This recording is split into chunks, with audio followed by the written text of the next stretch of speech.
आदाब, good afternoon. Programme चलती रहेगी जिंदगी में आपका इस्तकबाल करते मैं हूं आपके साथ सना वारिस। कोरोना से नहीं डरेगी जिंदगी, कोरोना से हर पल लड़ेगी जिंदगी। आप बिल्कुल नहीं थमेगी जिंदगी, आगे ही आगे बढ़ेगी जिंदगी, क्योंकि चलती रहेगी जिंदगी। जी हमारा खास प्रोग्राम चलती रहेगी जिंदगी आप देख रहे हैं, मैं हूं आपके साथ सना वारिस। और इस प्रोग्राम के जरिए हम लोगों को बेदार करने की कोशिश करते हैं कि कोरोना दौर में आप बेदारी का सबूत दें, महफूज रहें, दूसरों को भी हिफाजत में रहने दें, लिहाजा SOPs का खास ख्याल रखें। लेकिन इस बीच बड़ी तशवीश की बात वालिदैन के सामने ये आ गई है कि स्कूल खुल रहे हैं, अहकाम जारी हो गए, बच्चे ना के बराबर स्कूलों का रुख कर रहे हैं। इससे ये समझा जा सकता है कि वालिदैन में तशवीश की लहर है कि बच्चों को स्कूल भेजा जाए या नहीं, क्योंकि उनकी सेहत के हवाले से खतरा मंडरा रहा है। उधर अगर हम बात थर्ड वेव की करेंगे तो थर्ड वेव की पेशन गोई की वजह से ही जो वालिदैन हैं उनमें तशवीश है। अब बार बार कई लोगों की तरफ से, खासकर मेडिकल एसोसिएशन की तरफ से कहा जाता रहा है कि सरकार को इस फैसले पर, यानी स्कूल खोलने के फैसले पर नजरसानी करने की ज़रूरत है। कई मकामात पर हमने देखा कि ये मामला हाईकोर्ट तक, अदालत तक पहुंच गया। अदालत ने अभी इस मामले पर स्टे लगा दिया है। बात मैं तेलंगाना की कर रही हूं, लेकिन क्या ये सही वक्त है कि स्कूल खुल जाने चाहिए, बच्चों को स्कूल जाना चाहिए? क्योंकि कोरोना वबा के जो केसेस हैं वो काफ़ी खामोशी के बाद अब जो है बढ़ते हुए दिखाई दे रहे हैं। ऐसे में लोग परेशान हैं, वालिदैन परेशान हैं कि बच्चों को स्कूल भेजा जाए या नहीं। इस बीच हमने देखा कोरोना पैंडेमिक के दरमियान ये देखने को मिला कि इंसानियत के जज्बे से सरशार कई ऐसी कहानियाँ और कई ऐसे लोग देखने को मिले जिनके जज्बे को सलाम करना बेहद ज़रूरी हो जाता है। क्योंकि पैंडेमिक में हमने देखा कि बहुत सारे ऐसे लोग थे जो बजाते खुद या फिर उनकी ऑर्गेनाइजेशन गरीबों के, नादार के लिए खड़ी रही, उनके शाना बशाना चलती रही। ना सिर्फ उनके शाना बशाना चलती रही, बल्कि उनकी सांस को, उनकी रूह को ज़िंदगी बख्शने में एक अहम रोल निभाया। जी हम बात कर रहे हैं NGOs की, उन शख्सियात की जिन्होंने मिसाली काम किया है, जिनके जज्बे को सलाम करने की ज़रूरत पेश आती है। इसीलिए हमने ख़ास मेहमानों को भी मदऊ किया है, क्योंकि ज़िंदगी इसी का नाम है। जब आप एक दूसरे की मदद करते रहेंगे और इसी तरह से ज़िंदगी चलती रहती है। आज जिन साहब को हमने मदऊ किया है, इंसानियत की मिसाल उन्होंने कायम की है। पैंडेमिक में, कोरोना दौर में उन्होंने और उनकी ऑर्गेनाइजेशन ने बहुत अच्छा काम किया है। कहा यह जा रहा है कि जब सांसों की लड़ाई चल रही थी, सांसों को जिंदगी बख्शने की लड़ाई चल रही थी, उस दौर में उन्होंने ऑक्सीजन बैंक का कयाम किया और लोगों को इससे इस्तेफादा हासिल करने की गुजारिश की। कई जिंदगी उन्होंने, यानी कहा जा सकता है कि बचाई, कई जिंदगियां बचाई। इसीलिए हमने मदऊ किया डॉक्टर ज़करिया अब्बास साहब, जो कि वाइस चेयरमैन हैं, लॉरेट हैं ENW फाउंडेशन के, हमारे दरमियान मौजूद हैं। आपका इस्तकबाल, वेलकम वक्त देने के लिए ज़करिया साहब। साथ ही साथ एक और ख़ास मेहमान हमारे दरमियान मौजूद हैं, डॉक्टर सोहराब साहब, जो कि एसोसिएट प्रोफेसर हैं जामिया हमदर्द के, आप फिजियोथेरेपिस्ट भी हैं। आपका भी वेलकम करते हैं हमारे खास शो में। सोहराब साहब, आपको मेरी आवाज़ मिल पा रही हो तो सबसे पहले मैं आपसे सवाल करना चाहती हूँ, और आवाम के जहन में और ख़ासकर वालिदैन के जहन में बहुत ज़्यादा परेशानी है, इस वक्त पशोपेश में है कि क्या जैसे स्कूल खुल रहे हैं तो क्या बच्चों को स्कूल भेजा जाना चाहिए या नहीं भेजा जाना चाहिए? क्योंकि कोरोना के केसेस भी स्कूलों में सामने आने लगे हैं, जिसके बाद ना के बराबर स्कूलों में बच्चों की तादाद दिखाई दे रही है। क्योंकि आप एसोसिएट प्रोफेसर हैं, हाँ जी, आपका क्या नजरिया? मैं यूनिवर्सिटी पढ़ाता हूँ और ये बहुत अच्छा सवाल आपका है। आजकल ये हर पेरेंट के जहन में सवाल है, इवन हम भी पेरेंट हैं, हमारे जहन में सवाल है कि हमारे बच्चे स्कूल जाए कि ना जाए ना। लेकिन देखिए, आजकल जो एजुकेशन का सिस्टम है, दो तरह के कोर्सेज है। एक है प्रोफेशनल कोर्सेज, जहाँ पे आपको प्रैक्टिकल एक्सपोजर बहुत ही जरूरी है। कंप्यूटर साइंस है, मेडिकल साइंस है और बहुत सारी ब्रांचेस है जहाँ पे थ्योरेटिकल एस्पेक्ट से ज्यादा आपको प्रैक्टिकल एस्पेक्ट पे फोकस करना है ना। तो हम अभी, अगर हमें स्कूल जाने की जरूरत भी है। सेकेंड बात जो होती है, एक डर है कि हेल्थ, हमारी हेल्थ का क्या होगा। तो health is not only physical health. आज के जमाने में जो WHO कहता है health is physical, mental, cultural, social and spiritual wellbeing, है ना। तो अगर हम घर में बैठे हुए हैं, पूरी दुनिया खुली हुई है, खासकर हिंदुस्तान में मॉल खुल गए, बाजार खुल गए, है ना, हर जगह पे लोगों की कम्युनिकेशन हो रही है। तो स्कूल को भी खोलना चाहिए, लेकिन not suddenly, there should be some phases. पहले जो बच्चे, मैच्योर बच्चे, खासकर यूनिवर्सिटी लेवल में बच्चे हैं, जिनके प्रोफेशनल कोर्सेज हैं, है ना, उनको SOP फॉलो करते हुए रोटेटरी बेसिस पे, कि एक दिन एक बच्चा है, एक दिन अगले दिन। मान लीजिए किसी क्लास में 50 बच्चे हैं, तो हम उनको बांट लें 3 बैचेस में, और हफ्ते में 2-2 दिन कम से कम बुला के, कम से कम जो उनका प्रैक्टिकल एक्सपोजर है, जिसे मैं फिजियोथेरेपिस्ट हूँ, तो अगर फिजियोथेरेपी वाले बच्चे पेशेंट नहीं देखेंगे तो थियरी से पढ़ा कुछ फायदा नहीं है। इस तरह होटल मैनेजमेंट है, इसी तरह कंप्यूटर साइंस है, बहुत सारी चीजें हैं जो हमें खास करके यूनिवर्सिटी लेवल पे तो हमें स्कूल की खोलने की शुरुआत करनी चाहिए विद ऑल। जी, बात ये छोटे बच्चों की हो रही है क्योंकि छोटे छोटे नन्हे बच्चे हैं, वो स्कूल जा रहे हैं तो वालिदैन में खदशा भी है, तशवीश भी है। ऐसे में क्या उन्हें स्कूल भेजा जाना चाहिए या फिर स्कूलों को या फिर सरकारों को इस हवाले से सोचने की दोबारा जरूरत है या नहीं? जी मैं बिल्कुल है, छोटे बच्चों में कंसर्न है कि वो इतने मैच्योर नहीं होते, उनके अंदर इतना अच्छा कंप्रेहेंशन नहीं होता, तो वी आर नॉट श्योर कि they will follow the guideline, है ना। बच्चे छोटे बच्चे होते हैं, आपस में मिलेंगे, है ना, कोई भी बहुत रिस्की है। अब जिस तरह से खतरा आने वाला है फ्यूचर में, हर जगह से वेव नए नए स्ट्रेन आ रहे हैं और बहुत सारे जो है लोग अब केसेस बढ़ रहे हैं, तो अभी हम आई एम नॉट एडवोकेटिंग कि जो बच्चे छोटे बच्चे खासकर क्लास 8 तक के बच्चों का स्कूल अभी नहीं होना चाहिए, क्योंकि इससे क्या होगा, इससे रिस्क ऑफ स्प्रेडिंग और बढ़ जाएगी, क्योंकि अभी ये खतरा पूरा गया नहीं है। बिल्कुल, तो कोरोना खत्म नहीं हुआ है, इस बीच जिंदगी को पटरी पर लाने की कोशिशें जारी हैं, लेकिन इसमें खदशात शुबहात भी हैं लोगों के, वालिदैन के। सोहराब अब्बास साहब आप हमारे साथ बने रहें। ज़करिया अब्बास साहब, आपका रुख करेंगे इस सवाल के साथ। आप ने पैंडमिक में बहुत अच्छा काम किया, आपकी ऑर्गेनाइजेशन ने काम किया। हम चाहते हैं कि दुनिया जाने कि एक ऐसे वक्त में जब सांसों की लड़ाई चल रही थी, सांसों पर पहरा लगाया जा रहा था, पुलिस खड़ी की जा रही थी, उस वक्त आपकी ऑर्गेनाइजेशन ने ऐसा क्या किया और कितने लोगों की जिंदगियां बचाई? फर्स्टली आपका बहुत शुक्रिया अदा करना चाहता हूं कि आपने मुझे इनवाइट किया, और आपका जो टाइटल है बहुत ही खूबसूरत टाइटल है, चलती रहेगी जिंदगी, you know the life moves on, correct. तो जब लास्ट ईयर मार्च में कोविड फैला इंडिया में, we were not prepared, and that time मैं क्रिटिकल केयर मेडिसिन में काम कर रहा था बेंगलोर में। जब मैं आईसीयू पेशेंट्स को देख रहा था, यू नो हर रोज 10 से 15 लोग मेरे आईसीयू में कोविड से मरते थे, एंड उसके ऊपर भी you know on the ground मुझे ऐसे भी न्यूज आते थे कि बहुत ही गरीबी फैली हुई है and suddenly people have lost their jobs. तो वो दौरान मैं अपने आप को एक सवाल पूछा कि हमारी रिस्पॉन्सिबिलिटी क्या है, क्या हम सिर्फ हमारी फैमिलीज को बचा के रखें या हम लोगों तक पहुंचे। इसी मर्तबान हमने, हमारा एक ऑर्गेनाइजेशन है हु इज हुसैन करके, जो सारे आलम में अक्रॉस 5 कॉन्टिनेंट्स में फैला हुआ है, और मेरा खुद का एक फाउंडेशन है लॉरेट फाउंडेशन। तो हम मिलजुल के, जब आपको पता होगा लास्ट मार्च अप्रैल में माइग्रेंट्स की क्राइसिस थी, बहुत से लाखों के माइग्रेंट्स अटक, you know they were stuck in Bangalore, तो हम रिस्क लेके उनको यू नो बस स्टैंड तक पहुंचे और अराउंड 6000 फैमिलीज को हमने मंथली राशन डिस्ट्रीब्यूशन किया, एंड वो कंप्लीट किट था। एंड टू बी एस्टोनिश्ड, हमको ये भी पता चला कि सिर्फ मुसलमान या हिंदू या क्रिश्चियन इफेक्ट नहीं होते, पूरे सारे आलम, एंटायर ह्यूमैनिटीज अफेक्टेड। और हमारा जो डोनर बेस था, we had so many people who came forward to help us. और as in time went, मैं लंदन गया था मेरे मास्टर्स के लिए, और मुझे पता है कि जब सेकेंड वेव हिट हुआ हमें, तब मैं क्वारंटीन में था लंदन के एक होटल में, एयरपोर्ट के होटल में। और जब मुझे न्यूज आया कि हमारे रिश्तेदार विदाउट ऑक्सीजन वो गुजर गए, मैं अपने आप को अगेन पूछा कि क्या हम ऐसा भी दौरान देख रहे हैं जब ऑक्सीजन के लिए हम तरस रहे हैं। तो मैंने मेरे टीम से डिस्कस किया बैंगलोर में, और हमारे लंदन में एक टीम है, तो मैंने बोला कि बैंगलोर के लिए हम कुछ करना होगा। बोलते हैं ना चैरिटी बिगिंस फ्रॉम होम, तो हमारी कैपेसिटी में हमने अराउंड 25,000 पाउंड मोबिलाइज किए सिर्फ 2 डेज में, और 51 ऑक्सीजन मशीन्स हमने खरीदा, और इधर गिव होप ऑक्सीजन मशीन शुरुआत किया इधर बैंगलोर में। गिव होप क्यों? बिकॉज इतनी गरीबी फैली हुई है, ये गरीबी में सिर्फ उम्मीद हमको बचा सकती है। अगर हम उम्मीद को लेके चले तभी हमको सोल्यूशन तक हमको यू नो उम्मीद लेके जाएगी। इसलिए ऐसे औकात में आप जैसे लोग ही उम्मीद बनते हैं उन लोगों की जो हर तरफ से नाउम्मीद हो जाते हैं।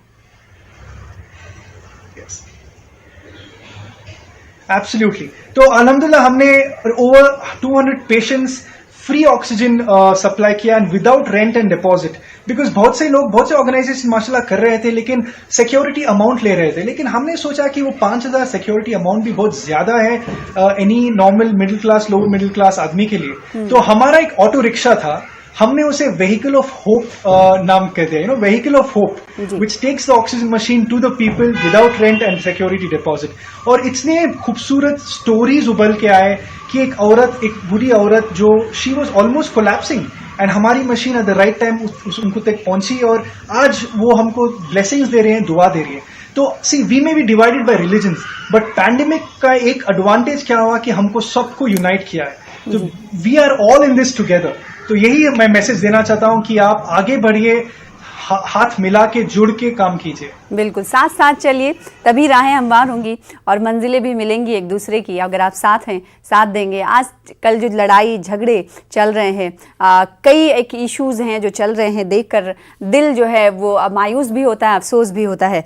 सोराब साहब, चूँकि आप फिजियोथेरेपिस्ट हैं, आपसे मैं ये जानना चाहती हूँ, एक सेहतमंद ज़िंदगी के लिए जिस्मानी कसरत, एक्सरसाइज कितनी ज़रूरी है? क्योंकि जब ये कहा जाता है कि अगर आप कसरत या वर्जिश नहीं करते हैं तो आपको फिजियोथेरेपिस्ट की ज़रूरत पड़ती है। जी, बहुत अच्छा सवाल किया आपने। असल में क्या कि पिछले 1-1.5-2 सालों से जो है हम सब की जिंदगी बिल्कुल बदल गई है ना, और हमारी बॉडी का एक कॉन्सेप्ट है, that concept is environmental adaptation. हम अपने आप को, हमारा जिस्म है वो अपने आप को अपने माहौल से एडॉप्ट कर लेता है। जैसे एक आदमी जो दिन भर मजदूरी करता है, आप देखिए अगर वो धूप में है उसे कुछ नहीं होगा, लेकिन हम और आप अगर चलेंगे धूप में 1 घंटे के लिए, we will have a heat stroke, है ना। तो हमारी बॉडी जो है it should be accommodated, it should be conditioned to the by environment। तो पिछले 1-2 साल में क्या हुआ कि हमारी लाइफस्टाइल बिल्कुल से बदल गई, हमारे अंदर डर आ गया, हमारी मेंटल हेल्थ इफेक्टेड हुई है, हमारी फिजिकल हेल्थ इफेक्टेड हुई है। तो फिजियोथेरेपी सिर्फ इसलिए नहीं कि आपकी फिजिकल हेल्थ इंप्रूव हो, physiotherapy is for the overall आपकी mental health, physical health, functional health. अगर आप चलने में माजूर हैं तो आप you can not attend a party, you can not move to relative, okay. तो हर चीज के लिए आपकी फिजिकल हेल्थ, आपकी मूवमेंट बहुत जरूरी है, और फिजियोथेरेपी उस लिहाज से आपकी हर तरह से मदद करती है ना। एक बात तो ये हुई जी। दूसरी बात क्या है कि इस लॉकडाउन में हम सबका जो वर्किंग स्टाइल था, चाहे वो हम टीचर हो चाहे डॉक्टर, बहुत सारे लोगों का जो काम था वो आ गया मोबाइल और कंप्यूटर के सहारे, है ना। और मोबाइल और कंप्यूटर में क्या हुआ कि हम लोग जब मूवमेंट को रोक दिया, जी मूवमेंट रुक गया, और क्या सिर्फ हमारा दिमाग इस्तेमाल हो रहा है, दिमाग और आंखें, है ना। तो होता क्या है कि बॉडी में जो चीजें ज्यादा इस्तेमाल होती हैं, सारा मतलब ज्यादा सप्लाई ब्लड की वही होती है। बाकी चीज जगह जो हमारी बॉडी के और एरियाज थे जिनका इस्तेमाल कम हो गया, वहां खून कम जाता है, तो वो धीरे धीरे कमजोर होती जाती है। तो अल्टीमेटली ये हमारी पूरी फिजिकल हेल्थ को अफेक्ट करता है, पूरे निजाम को, जिस्मानी निजाम को इफेक्ट करता है। लिहाजा वर्जिश बहुत जरूरी है। इस हवाले से कई सवाल हम आपसे करेंगे, क्योंकि हमारे प्रोग्राम में कई कॉलर्स भी जुड़ते हैं। अभी एक कॉलर भी जुड़ चुके हैं जिन्हें शामिल कर लेते हैं अपने प्रोग्राम में। हेलो, कौन सा, आप कहाँ से बात कर रहे हैं? हेलो, शायद वो काफी इंतजार से थे, देर से, तो इसलिए उनका कॉल कट गया है। अभी कुछ और कॉलर हमारे साथ जुड़ेंगे जिन्हें हम शामिल करेंगे अपने प्रोग्राम में। आप जो बात कह रहे थे डॉक्टर सोराब साहब, तो एक हेल्दी पर्सन रहने के लिए, हेल्दी जिंदगी गुजारने के लिए क्या जिस्मानी कसरत यानी फिजिकल एक्सरसाइज करने की बहुत ज़रूरत है? क्योंकि अभी जो है सब मशीनों के ज़रिए ही सब काम करते हैं। पहले के ज़माने में और आज के ज़माने में बहुत फ़र्क है, मूवमेंट हो नहीं पाता, बॉडी का भी स्ट्रेच आउट हो ही नहीं पाती बॉडी। हम इसे बोलते हैं ना कि now the word has changed from mechanical word to computerized word, okay? आप 20 साल पुराने पहले जाएं तो हमारे वालिद साहब थे, उनका office he was going by cycle, okay? घर में गार्डन था, लॉर्ड क्या तो घर में काम कर रहे हैं। अभी क्या हुआ कि we all are working in the same environment। आप अगर गौर करें, आप देखेंगे कि हमने पूरे हफ्ते में 80% काम वही रिपीट किए, पहली बात। सेकेंड क्या है कि we are mostly spending our time in sitting posture। हम अक्सर बैठे होते हैं, और जब आप बैठे होते हैं ना तो जिस्म के कुछ हिस्से ओवर यूज हो रहे होते हैं, कुछ हिस्से अंडर यूज हो रहे होते हैं ना। सबसे बड़ा नुकसान यहीं पे है। हमें अपने जिस्म का हर हिस्सा पूरी तौर पे इस्तेमाल करना है। हमें अपना हाथ, अगर मेरा हाथ आगे जाता है, पीछे जाता है, दाएं बाएं, तो we should try to move in each and every direction, है ना। लेकिन वो क्या है कि कंप्यूटर और इस सिटिंग लाइफ स्टाइल में क्या हो रहा है कि हम अपने जिस्म को एक ही दायरे में महदूद करते हैं। उससे क्या होता है कि जो चीजें, जो काम हम नहीं करते, हमारी बॉडी उस काम को भूल जाती है और फिर हमें प्रॉब्लम होने लगती है ना। तो इसके लिए क्या है कि आप जब भी काम करें तो don't try to remain in one posture for long time. एक पोस्चर में, एक पोजीशन में बहुत दिन नहीं रहना है। अगर आप बैठे हैं तो टहल लें, अगर आप चल रहे हैं बैठ जाएं, खड़े हो आपको अपनी बॉडी का पोस्चर हर आधे घंटे 1 घंटे पे चेंज करना है। और सबसे इंपॉर्टेंट चीज क्या आजकल, स्ट्रेचिंग, फ्लेक्सिबिलिटी, है ना। हमारी बॉडी में पावर कम हो, डजंट मैटर, हमें आजकल वजन नहीं उठाना है, लेकिन हमारी बॉडी में फ्लेक्सिबिलिटी लचीलापन ज्यादा हो। उसके लिए क्या करना चाहिए? स्ट्रेचिंग है ना, हमारी एक तरीका होता है स्ट्रेचिंग, बॉडी का स्ट्रेचिंग। आप सुबह थोड़ा वॉक करें और वॉक करने के बाद बॉडी को स्ट्रेच करें, है ना। पहले हम अंगड़ाई लेते थे, पूरा स्ट्रेच किया, नेक को स्ट्रेच करना है, आर्म को स्ट्रेच करना है, फुल रेंज पे ले जाके उसको किसी ज्वाइंट का जितना मैक्सिमम रेंज है हमें वहां तक उसको रोज ले जाना हर हाल में। अच्छा ठीक है, तो स्ट्रेचिंग बड़ी जरूरी है। ये तमाम चीजें जब नहीं करते हैं तो लोग उनकी प्रॉब्लम होनी शुरू हो जाती है, बैकबोन प्रॉब्लम शुरू होता है, फिर वो फिजियोथेरेपिस्ट के पास जाते हैं, फिर एक्सरसाइज उन्हें बताई जाती है, प्रिस्क्राइब की जाती है।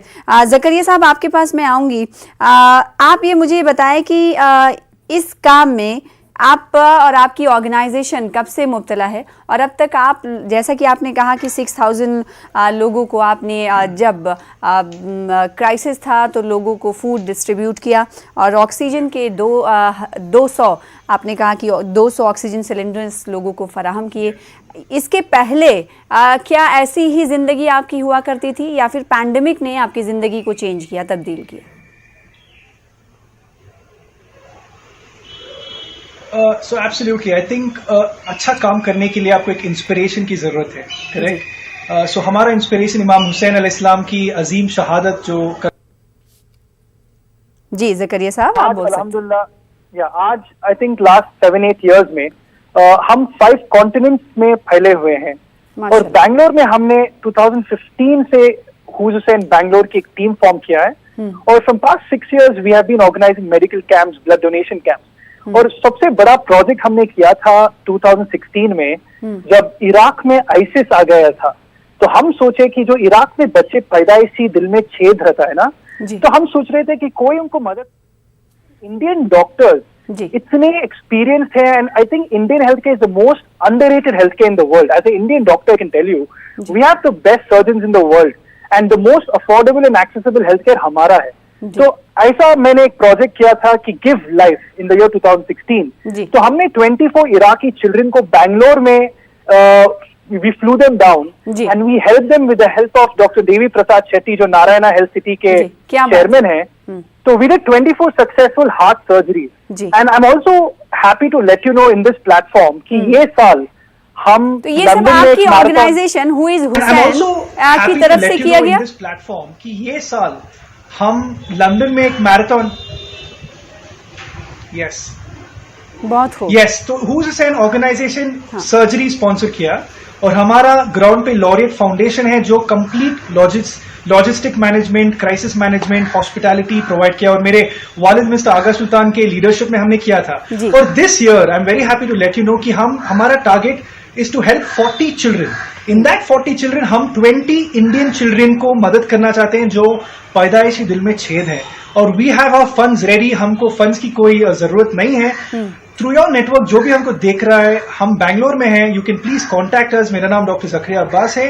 We are ready to help 20 Indian children with free heart surgeries, with that 20 Iraqi children. So हमारा टारगेट 40 चिल्ड्रन है ये साल करने का। पर ईयर आप टारगेट रखते हैं कि पर ईयर इतने बच्चों को ट्रीटमेंट देना है। एट द राइट टाइम हमको हेल्प किए, वो बच्चे को न्यू लाइफ मिलेगी। बिल्कुल जाहिर सी बात है, नई जिंदगियां लोगों को आप दे रहे हैं, और ये जज्बा ऐसे ही बना रहे आपका, बेहतर आप करते रहें। इस हवाले से इंस्पिरेशन आपने कहा, और आपसे हम समझने की कोशिश करेंगे कि क्या कोई ऐसा वाकया आपके सामने आया जिसने आपको झंझोड़ दिया हो कि ऐसा भी होता है, और हमारी ज़रूरत, यानी हम जैसे लोगों की ज़रूरत माशरे को आखिर कब हो जाती है, और किस तरह हमें माशरे की मदद करनी चाहिए। इस हवाले से मैं आपसे सवाल करूंगी। डॉक्टर सोहराब साहब आपके पास मैं आऊँ, चूँकि आप एकेडमिक से जुड़े हुए हैं, अभी बहुत इस मसले पर बहस हो रही है छोटे बच्चों के लिए, जैसा कि कुछ देर पहले मैंने सवाल किया था। आपका नज़रिया क्या है, आपका इस पर रुख क्या है कि क्या अब वो वक्त आ गया है कि छोटे बच्चों को स्कूल भेज देना चाहिए? क्या वालिदैन से आप ये कहेंगे, चूँकि आप भी पेरेंट्स हैं, आप भी अपने बच्चों को स्कूल भेजने की तैयारी कर रहे होंगे, तो क्या दिल में खौफ है या नहीं?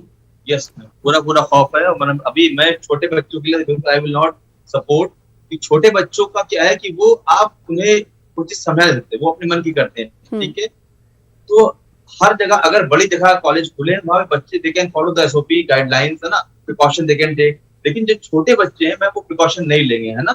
और अल्टीमेटली क्या होगा, अभी वो इम्यूनाइज भी नहीं है, खासकर तो इंडिया में आप देखें 18 प्लस के लोग ऑलमोस्ट काफी लोग जो खासकर अर्बन एरियाज में दे आर मोस्टली इम्यूनाइज्ड होके, जो छोटे बच्चे हैं अभी उनकी वैक्सीन नहीं आई है ना उनका वैक्सीनेशन हुआ है, they are the potential threat in future होके। और जिस तरह से अभी केसेस बढ़ रहे हैं इंडिया में और अब्रॉड, तो मैं बच्चों को बहुत रिस्क है। बिल्कुल, और हम ये जानते हैं कि वैक्सीन भी अभी बच्चों के लिए है नहीं, अप्रूवल तो दे दी गई, कब आएगी किसी को पता नहीं जी। ऐसे में क्या आपको लगता है कि स्कूलों को और सरकार को फैसला लेने की जरूरत है? इस बीच एक कॉलर जुड़ चुके हैं जिन्हें शामिल कर लेते हैं, फिर इसका जवाब मैं आपसे लूंगी। हेलो, कौन सा, आप कहाँ से बात कर रहे हैं? मैं इंदौर से बात कर रहा हूँ, सैयद मकसद हुसैन। सैयद मकसद साहब, आप हमें कॉल कर रहे हैं, इसके पीछे क्या मकसद है, क्या सवाल है आपका? मेरा सवाल ये है कि ये जो जकरिया साहब जो हैं, ये जो हमदर्द के हैं प्रोफेसर साहब, ये हड्डियों के बारे में मेरे को इनसे बातचीत करना है। जी, आप कर सकते हैं सवाल। जी, मेरा जो है साहब क्या एक्सीडेंट हो गया था, तो मैं दोनों पैरों से चल नहीं पाता हूँ। तो मेरा सवाल ये है कि मेरे से चला नहीं जाता है, मेरे को जो है फिजियोथेरेपी कौन सी ये ऐसी बता दें कि उससे मैं चलने लग जाऊँ। ठीक है डॉक्टर साहब, सोराब साहब, तो क्या उन्हें फिजियोथेरेपिस्ट के पास जाने की जरूरत है या नहीं? पहले मुझे ये जानना है कि जब गिरे थे, ये चोट लगी थी, तो चोट लगी थी कमर में या पैरों में? पैरों में, इनके दोनों पैरों में चोट लग गई। जी जी, बिल्कुल अगर he will go to therapy ना, तो बिल्कुल अगर कोई थेरेपी अच्छा है, इंदौर, ही फ्रॉम इंदौर ना, इंदौर जी, इंदौर में काफी अच्छे फिजियोथेरेपिस्ट वहाँ पे अवेलेबल हैं, उनको दिखाएंगे और इंशाल्लाह। तो यानी आपको मकसद साहब को ये करना है कि इंदौर में जाएं, फिजियोथेरेपिस्ट से मिलें और बताएं अपनी पूरी कहानी कि क्या है। जकरिया साहब, मैंने आपसे जो सवाल किया था कि आखिर क्या आपके सामने कोई ऐसा वाकया आया जिसने आपको झंझोर दिया हो, कि क्या ऐसा भी होता है? कुछ शेयर करना चाहेंगे? बहुत मुख्तसर में। So yes, of course, if I just get a minute, मैं इराक का दौर किया था 2016 में। ओके, सो हमने we just went on a humanitarian visit, और जब हम दहशतगर्दी देखे उधर, जो यतीम बच्चे, इतने खूबसूरत बच्चे, उनको पता ही नहीं क्या हो रहा है, ग्लोबल पॉलिटिक्स क्या है, वन शॉट एक बॉम्ब पड़ता है एंड पेरेंट्स मर जाते हैं। तो मैं एक ऑर्फनेज, एक स्कूल फॉर ऑर्फन्स विजिट किया था, टॉफीज लेके, छोटे छोटे टॉफीज, चॉकलेट्स लेके, और तब मुझे अरेबिक नहीं पता था, उनको इंग्लिश नहीं पता था, वो एक लैंग्वेज ऑफ लव बोलते हैं ना, साइन लैंग्वेज। 1-2 घंटे मैंने उधर टाइम स्पेंड किया, और जब मैं निकल रहा था तब मैं फाइनल ईयर मेडिसिन में था 2016 में। I was still not a doctor, I was a medical student. और प्रिंसिपल ने मेरा हाथ पकड़ के उसके ऑफिस को ले गया, और वो 2 बच्चे को दिखाया मुझे, 2 लिटिल गर्ल्स, एक 5 साल की बच्ची और एक 6 साल की बच्ची, वो रो रही थी। वो पूछा, ये इतने खूबसूरत चेहरे क्यों रो रहे हैं, सच ब्यूटीफुल पिंक फेसेस। वो बोले कि इनके दिल में छेद है और इनके पास पैसे नहीं। उसी के बाद से आप लोगों ने ये बीड़ा उठाया, ऐसे ही आप इस काम को करते रहें। बहुत सारे सवाल थे आपसे करने थे, लेकिन वक्त इसकी इजाजत नहीं देता। आपका शुक्रिया अदा करना चाहूंगी, साथ ही सोराब साहब आपका भी बहुत शुक्रिया हमारे साथ जुड़ने के लिए और सवालों के जवाब देने के लिए। फिलहाल इसी के साथ मुझे दीजिए इजाजत, कल फिर होगी मुलाकात, तब तक चलती रहेगी जिंदगी। आदाब।